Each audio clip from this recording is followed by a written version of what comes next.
بتائیں گے آپ, اور یہاں رانی باجی بھی آ جائیں گی اور وہ بھی بتائیں گی کہ آپ اپنی اسکن کا, اپنے فیچرز کا کس طرح خیال رکھتے ہیں. میں مالش کروں گی, باجی دینا ذرا.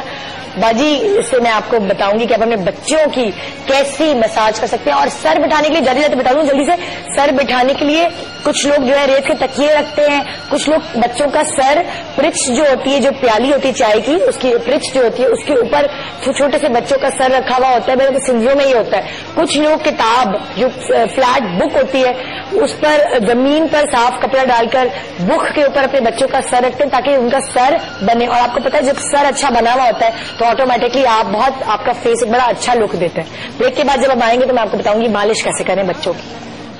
تھم جائے وقت کا دریا بہتے بہتے اس منظر. Welcome back, good morning Pakistan. اور جناب یہاں بہت سارے ایس ایم ایس آئے ہوئے ہیں اور بڑا مزہ آ رہا ہے آپ لوگوں کے ایس ایم ایس پڑھتے ہوئے. کسی کو اپنی کوئی فیچر سے شکایت ہے, کوئی اللہ سے کوئی شکایت کر رہا ہے, کوئی کچھ کہہ رہا ہے, کوئی کچھ کہہ رہا ہے. لیکن میں تو یہ کہوں گی کہ آپ کو اللہ نے جس طرح کا بھی بنایا ہے آپ کو اللہ کا شکر گزار ہونا چاہیے, کیونکہ ہم نارمل تو ہیں. ان سے پوچھیں جو دیکھ نہیں سکتے, جو اپنی آنکھوں سے دیکھ نہیں سکتے, جو سن نہیں سکتے, جو سن نہیں سکتے. سب سے اچھی بات یہ ہے کہ اللہ کا احسان ہے کہ اس نے ہمیں نارمل پیدا کیا. ساتھ ساتھ یہاں ہم رانی باجی کو بھی ویلکم کریں گے. السلام علیکم رانی باجی. وعلیکم السلام. اور آج رانی باجی ایک ڈفرنٹ اسٹائل میں الگ قسم کی گفتگو کرتے ہوئے آپ کو نظر آئیں گی. بچوں کے حوالے سے یہ بات کریں گے کہ بچوں کو کس طرح مالش کریں تو ان کی فیچرز انہانس ہو سکتے ہیں. اور جیسے میں نے آپ کو بتایا تھا کہ میں نے اپنے بیٹے کی مالش کی, اپنی بیٹی کی مالش کی, تو واقعی بڑا فرق پڑا ہے. سر بٹھانے کا طریقہ میں نے آپ کو بتایا.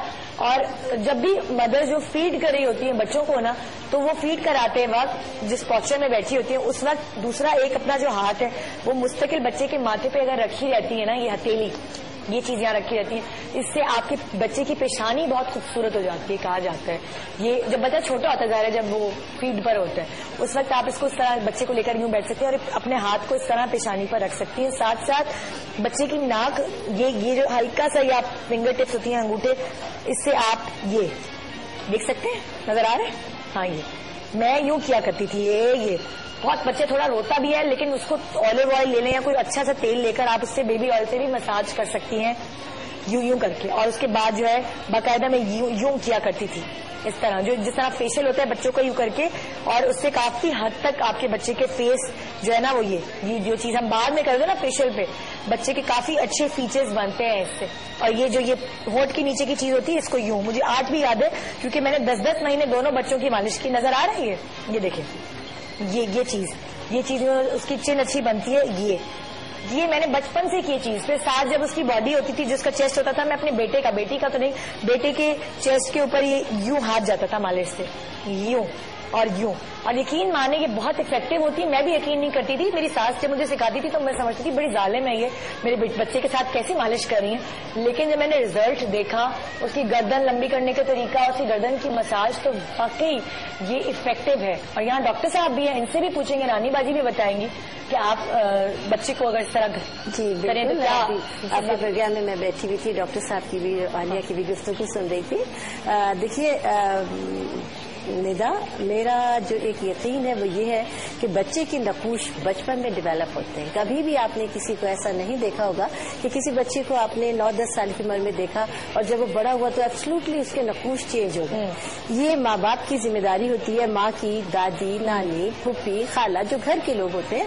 جب بچہ نیو بورن ہوتا ہے 6 ماہ کی عمر تک اس کی ہڈیاں بالکل نرم اور کرکری ہوتی ہیں. آپ جس موومنٹ میں اس کو آپ ڈائیورٹ کر دیتی ہیں وہ اسی موومنٹ میں ڈائیورٹ ہو جاتی ہے. سب سے پہلے ہم ناک کو لیتے ہیں. آپ نے بہت ہی اچھا بتایا کہ ناک کے لیے ہمیشہ ہم تیل کے ساتھ اس طرح کر کے جب اوپر کرتے ہیں تو آپ یہ دیکھیے کہ ناک ہمیشہ بہت اونچی اور پتلی ہو جاتی ہے. اور وہ بچے پیدائشی طور پہ نقوش نظر آ جاتے ہیں. ہم کہتے ہیں بہت چپٹا بچہ پیدا ہوا ہے, بہت موٹی ناک ہے. ہم بچپن ہی میں ہمارے یہ کامنٹس ہوتے ہیں.